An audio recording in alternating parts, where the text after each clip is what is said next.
Olá, pessoal, muito obrigado por vocês terem levantado cedo para assistir esse programa que, obviamente, está sendo gravado aqui. Vocês estão vendo esse cenário maravilhoso. Nós estamos em Luiz Eduardo Magalhães, no oeste da Bahia, aqui durante a Bahia Farm Show, um espetáculo essa exposição.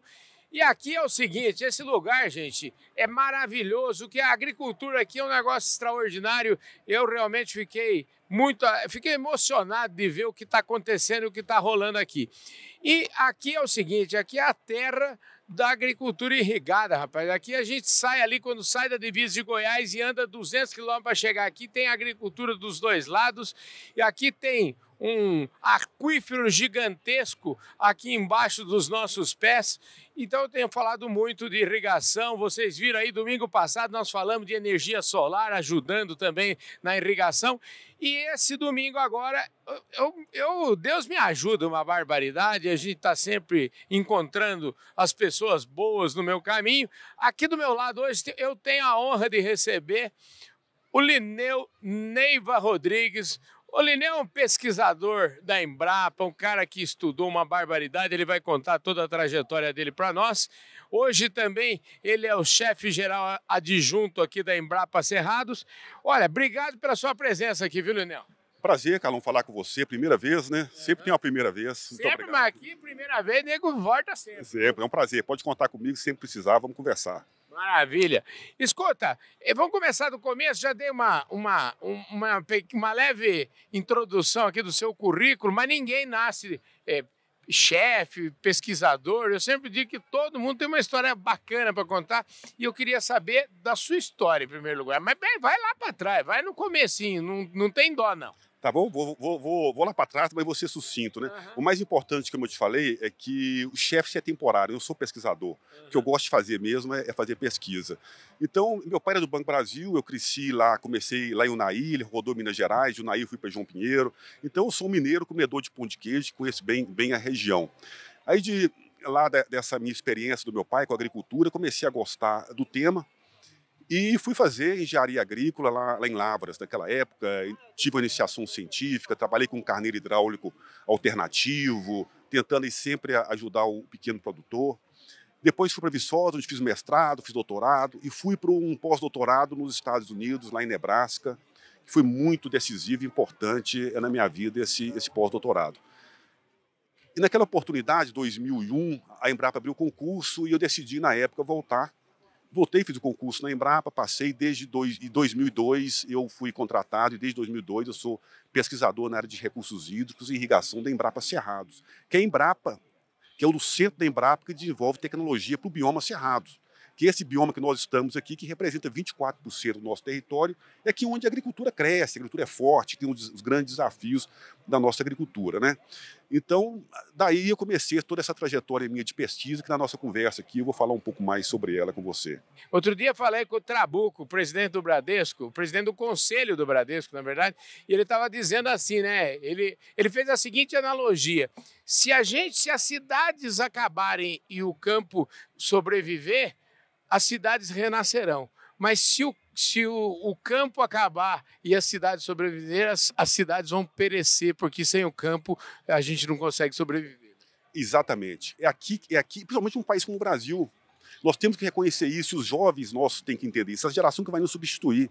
Ter orgulho de ser brasileiro e orgulho de a gente falar que é um país agrícola. Escuta, vamos falar de Embrapa. A Embrapa é um orgulho brasileiro e eu sempre gosto de falar porque, e você falou um negócio importante, você gosta de agricultura, você gosta de agricultor, você gosta de conversar, e a Embrapa é uma entidade que gosta de, vamos dizer assim, você falou que é um pesquisador, mas o importante é que a Embrapa faz pesquisa aplicada no negócio. Se não é pesquisa que vai ficar na gaveta, é pesquisa que se aplica. Exatamente. Se não for isso, não tem nem mais espaço na Embrapa. A Embrapa, hoje, a estratégia dela é que você desenvolva a pesquisa e ela chega ao produtor.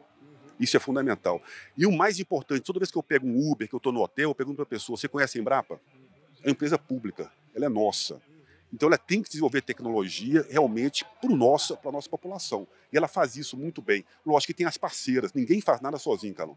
Nós não podemos esquecer das universidades, todas essas parcerias que a gente tem, e com o privado também. Então, para você chegar num produto, num ativo, numa semente, é muita ciência que tem ali por trás. E nós temos hoje tecnologia, as melhores tecnologias que tem no mundo. Não estou falando que eu li, não, porque eu fui e vi. Nós temos aqui no Brasil. Então nós temos o que tem de melhor no mundo. Agora nós temos que avançar. O que a gente pode fazer para avançar? É a gente destravar algumas coisas que estão na nossa legislação. Nós temos muita coisa. Isso, muitas vezes, a sociedade entende como sendo antiambientalista. Não tem nada a ver uma coisa com outra. Nós temos leis que são de 1900, não sei quanto.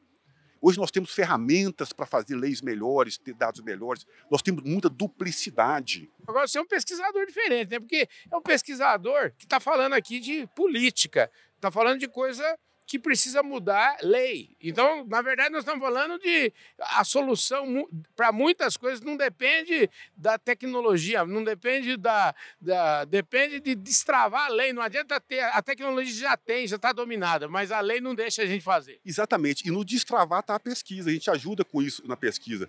Eu te falo assim, quando eu voltei dos Estados Unidos, eu comecei, nós temos muita tecnologia. Eu mostrei um pouco hoje na minha palestra, tanto de coisa que a gente tem. Então eu comecei a desenvolver tecnologia. Falei, tecnologia nós temos. O mundo todo, eu fui por 15 anos supervisor da área internacional. O mundo todo vindo aqui pegar tecnologia nossa tropical, para levar para a África, para aprender com a gente. Então nós somos referência no mundo. Então, por que a gente mesmo aqui a coisa não avança? Eu estando em Brasília, eu tenho uma característica interessante. Em Brasília, naturalmente, a gente se envolve com o governo, trabalha com o governo, ajudando em políticas públicas, o que é importante. Esse trabalho junto com política é muito importante. Eu gosto de trabalhar com a academia, que é formar pessoas, então tenho uma parceria boa com o Viçosa, oriento em Botucatu, tenho um estudante de doutorado, mestrado, aí são papers científicos. Mas eu senti, onde eu mais gosto de estar é aqui, é falando com o produtor.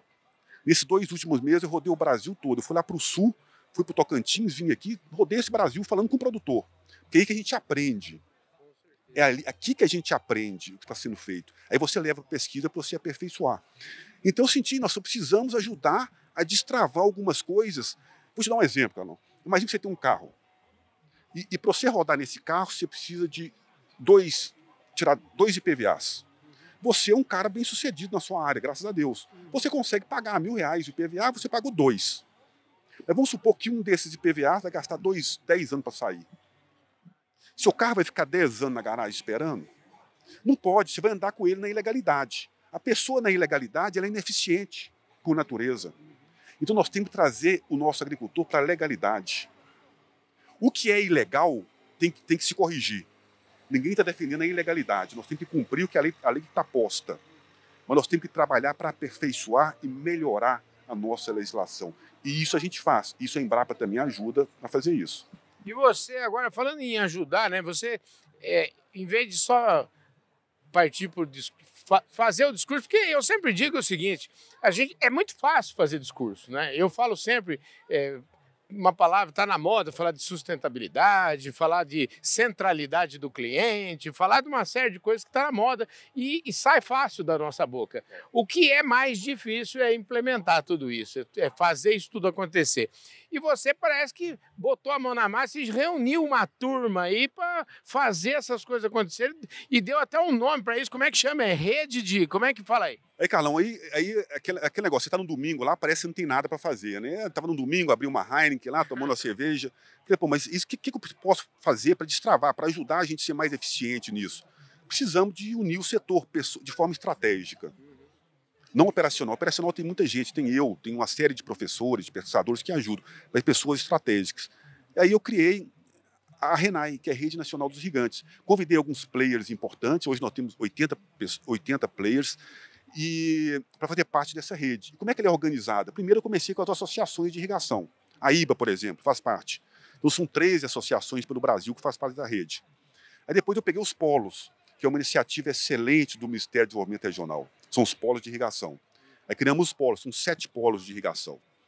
Depois dos polos, eu falei, agora nós temos que pegar nichos. São 12 nichos. Pegamos o nicho do café, o nicho da flores, e pegamos representantes para cada nicho desse. E trouxemos junto também a indústria, para fazer parte. E com isso lá a gente discute questões que estão nascendo e podem ser nascendo de forma errada. Que podem ser prejudicial para o setor. Fala, gente, precisamos atacar isso, precisamos melhorar isso. Aí criamos a rede. E junto com a rede nós criamos uma coisa que faltava também, que é o Dia da Agricultura Irrigada.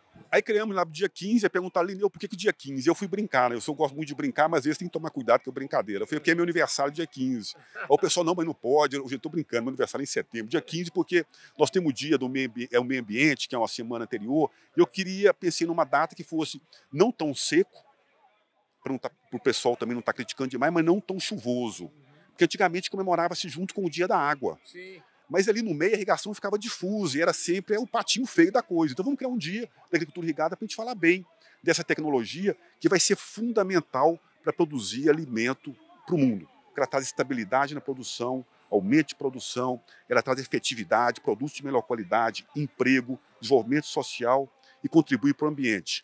Se você acabar com a irrigação no mundo hoje, você vai ter que abrir mais 300 milhões de hectares, desmatar mais 300 milhões de hectares. Então, ó, isso é importante. Eu queria aproveitar que você estudou em Lavras, e Lavras é onde o nosso querido Alisson Paulinelli fez uma carreira de professor, acho que foi diretor lá também, o Alisson que esteve aqui no nosso programa, posso até deixar aí na descrição do link as várias vezes que ele participou aqui.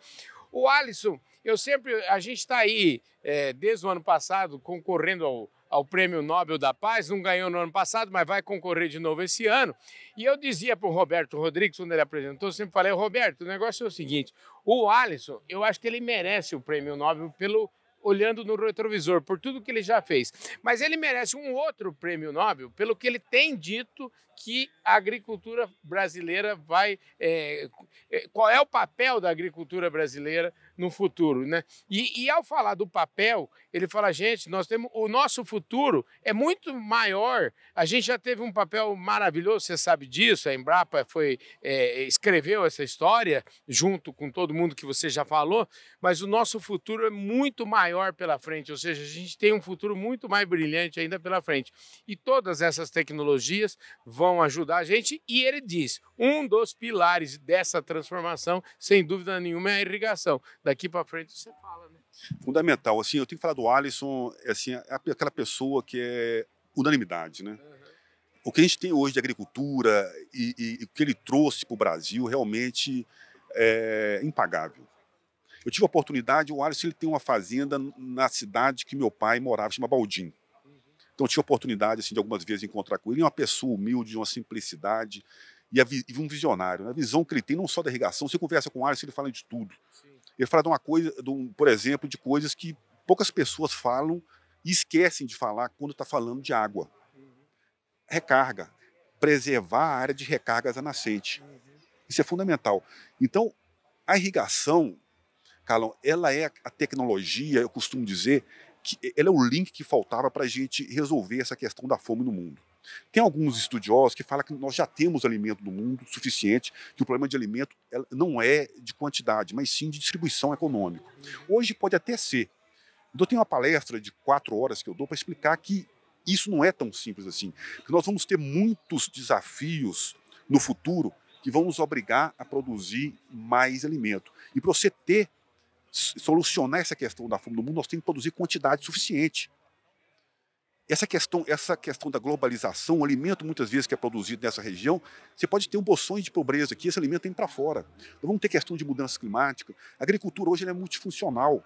No passado, a gente pensava em agricultura muito... Quando meu pai trabalhava na carteira agrícola, era milho, era alimento basicamente. Hoje não, hoje é saúde, hoje é meio ambiente, é um monte de coisa que está envolvida na agricultura. Isso tudo pressiona a produção de alimentos. Você tem biocombustíveis, você tem as questões climáticas, aumenta a população, vamos ter mais 2 bilhões de pessoas aí até 2050, e pessoas pedindo alimento diferenciado. São chineses que comiam basicamente arroz e hoje estão querendo comer como os americanos.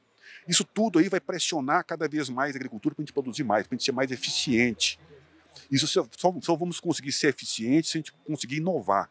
E dentro dessas inovações está a agricultura irrigada, que é uma das tecnologias mais antigas do mundo e ela passa desapercebido.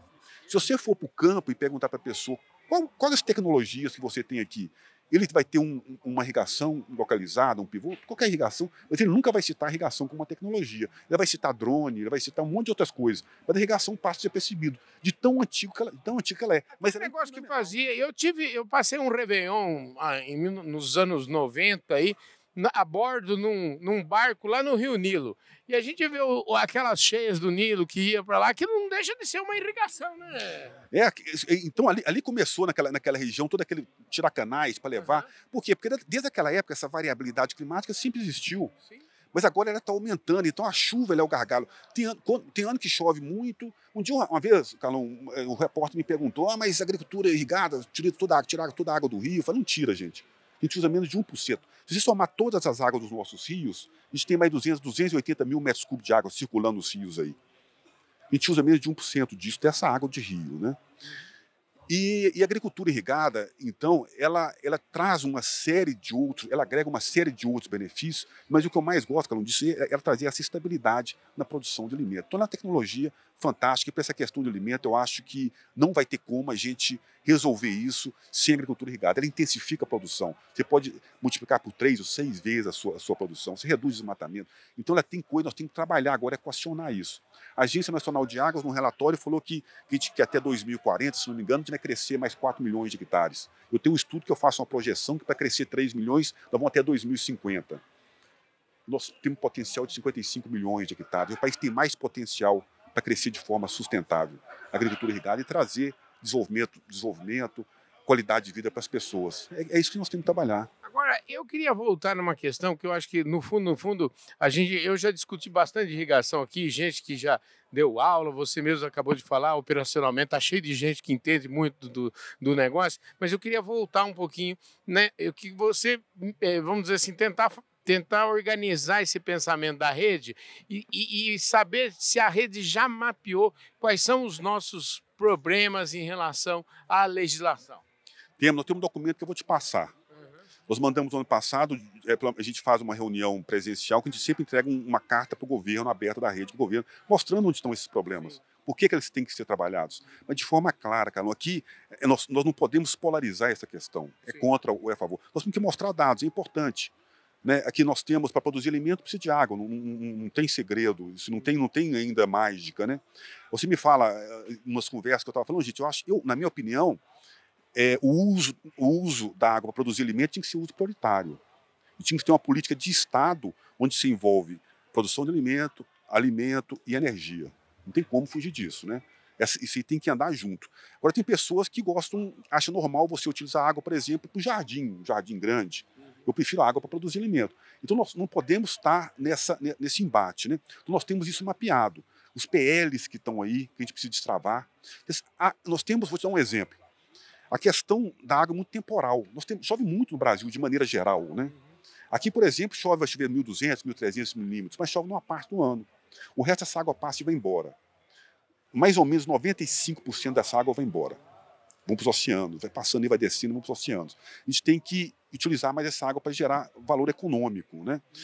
Então, dessa água, de tudo isso que chove, dessa água que pega e vai embora, que a agricultura deixa de usar, como que a gente pode trabalhar essas questões, ser mais eficiente, né?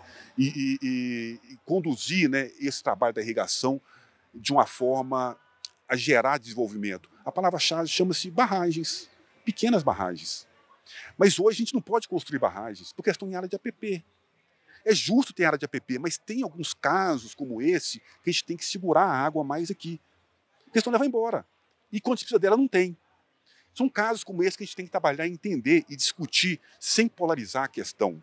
Agora, deixa eu te falar, você falou em barragem, eu fico imaginando que só de falar em barragem já tem um povo aí que já tem um povo aí que vai xingar nós aqui, não é não?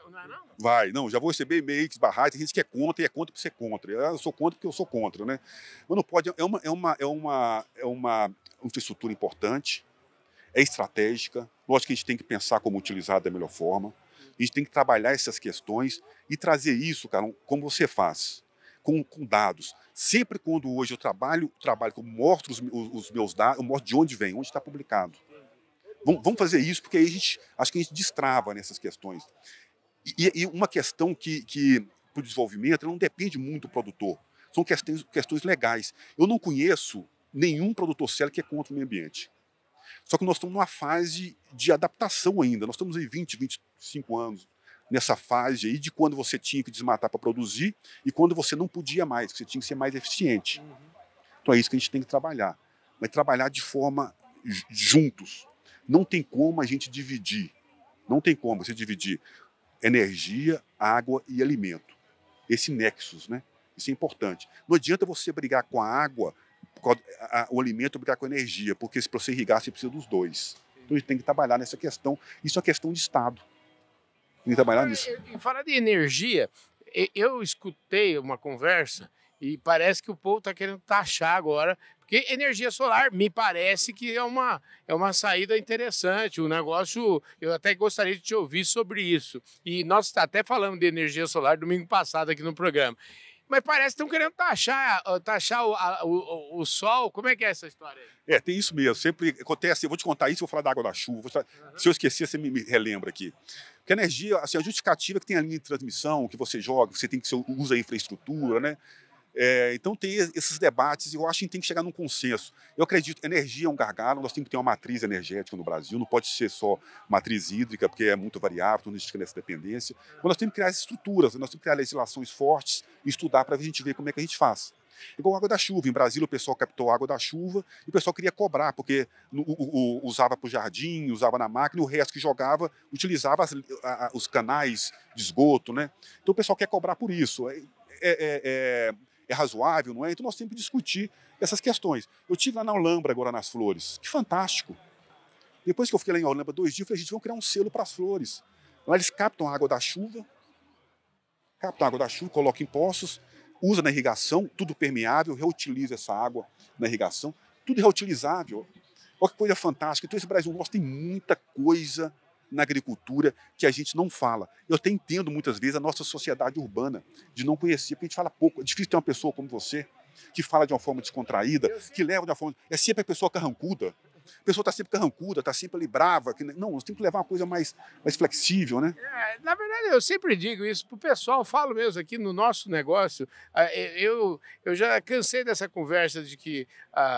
porque o povo lá não nos entende. Na verdade, eu sempre digo o seguinte, se alguém não nos entende é porque a gente está falando grego, né? Está falando... A comunicação não é o que eu falo, é o que o outro entende. Né? Senão... É verdade. Ei, Carlão, aqui eu vou aproveitar aqui, vou falar uma coisa, gente, que aí para os seus colegas, que é uma coisa que eu ouço assim, me dói o coração. Vira e mexe, eu estava andando aí, uma colega lá, sou lá da CBN, falando, a agricultura utiliza 70% da água do mundo.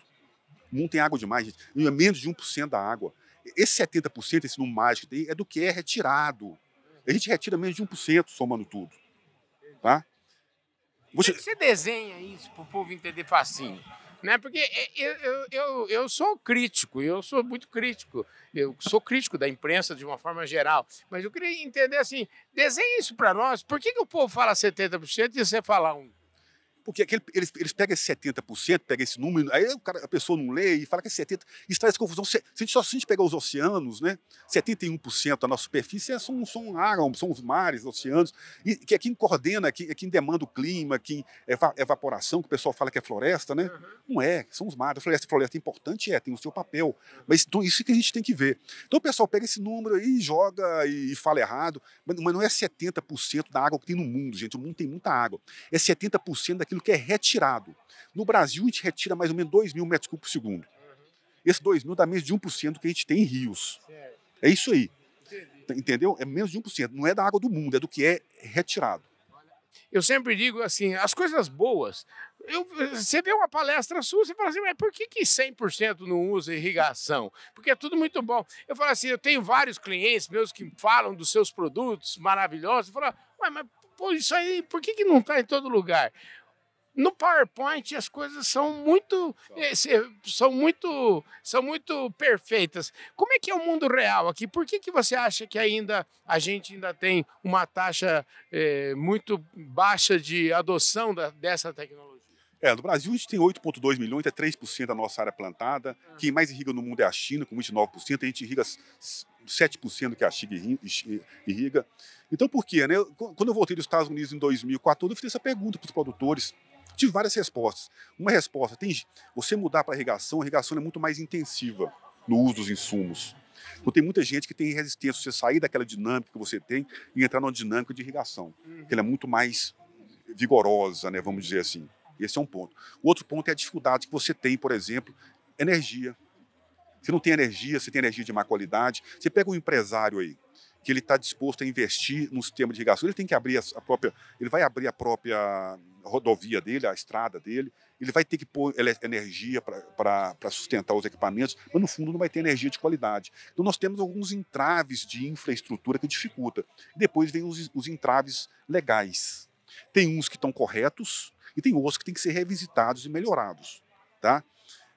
Por exemplo, se for pegar no caso da água, na água nós temos alguns instrumentos. Um dos instrumentos é a outorga, que é aquela que quando você vai usar água, você tem que pedir autorização. Sim. Muitos produtores aí, o pessoal reclama da outorga, mas a outorga é um instrumento espetacular, porque ele te dá garantia que você vai ter aquela água quando você precisar dela.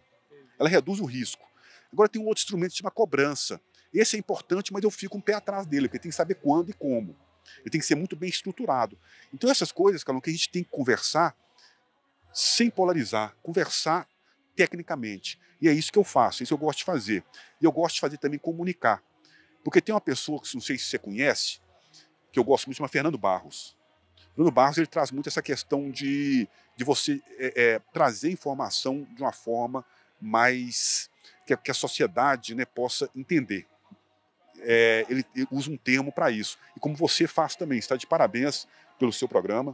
Eu acho que nós temos que ter mais Carlão aí trabalhando, porque nós temos que trazer informação qualificada para o nosso público. E de uma forma não polarizada. Não podemos polarizar tudo. A agricultura precisa de muita água. Então, e o ser humano, quando você pergunta para ele quais são as suas preocupações, hoje ele vai falar Covid, guerra na Ucrânia, mas vai aparecer água e alimento. Então isso é fundamental. Então essas questões a gente tem que trabalhar de forma com políticas de Estado, Carlão.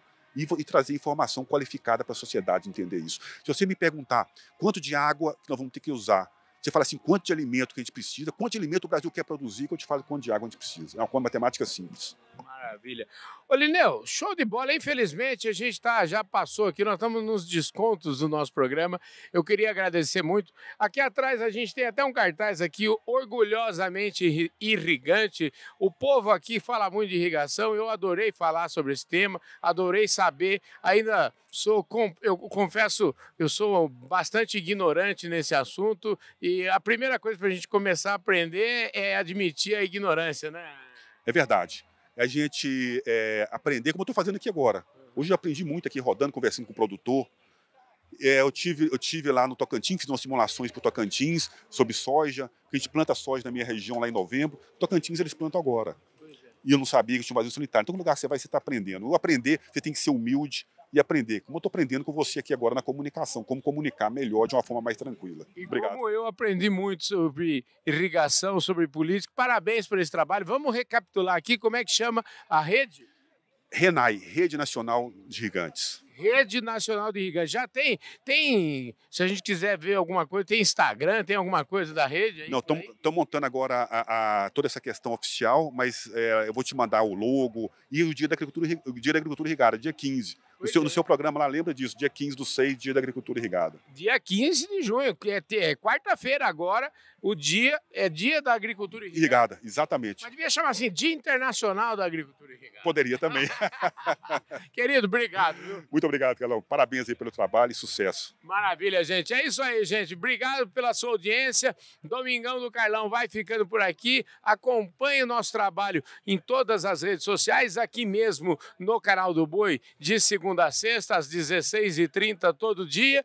E a gente se vê no próximo domingo, no Domingão do Carlão, aqui mesmo pelo canal do Boi, às 7h30 da manhã. Daqui a pouquinho, às 8h, a gente já vai ter lá no ar, nas redes sociais, essa entrevista. Você acompanha a gente em todas as nossas redes sociais. Eu falei hoje com o Lineu Neiva Rodrigues, que ele é o grande pesquisador aí da Embrapa, Cerrados, pesquisa sobre irrigação, especialmente. O cara é top de linha, sem falar que hoje ele é o chefe geral adjunto da Embrapa. Muito obrigado pela sua presença. Muito obrigado, Carlão. Um abraço.